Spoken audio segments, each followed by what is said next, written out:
As a senior మీరు ఇప్పుడు మూడో తరం లోకేష్ వచ్చారు అవును. రాజకీయాల్లోకి. ఆయన షైన్ అవుతారని మీరు నమ్ముతున్నారా? 100%.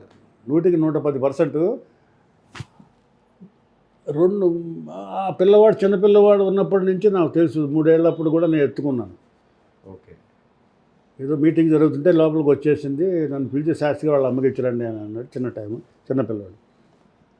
ఆయన ఆ పిల్లవాడు ఆ యాత్ర మొదలుపెట్టాడు. ఏదో ఏదో దళం. యా. ఆ యాత్రతోటి ఆ కుర్రవాడు షైన్ అయ్యాడు. ఓకే.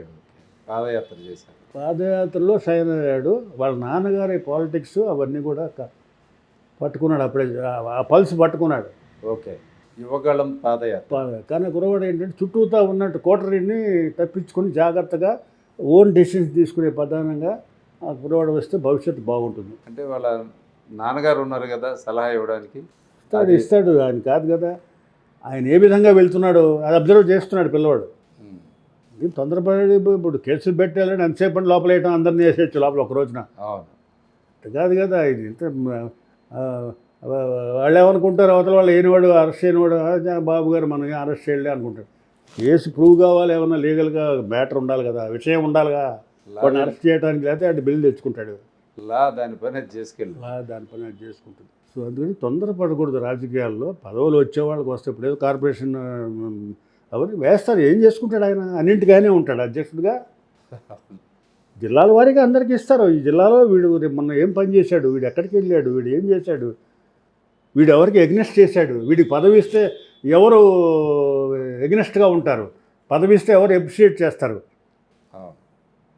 అట్లా ఇప్పుడు ఉన్నవాళ్ళు 31 మంది త్యాగమూర్తులు ఉన్నారు కదా. 21 + 10 బీజేపీ 31. వీళ్ళని అకామిడేట్ చేయాలి కదా. అవును.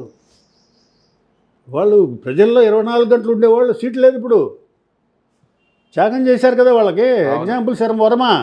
అవును.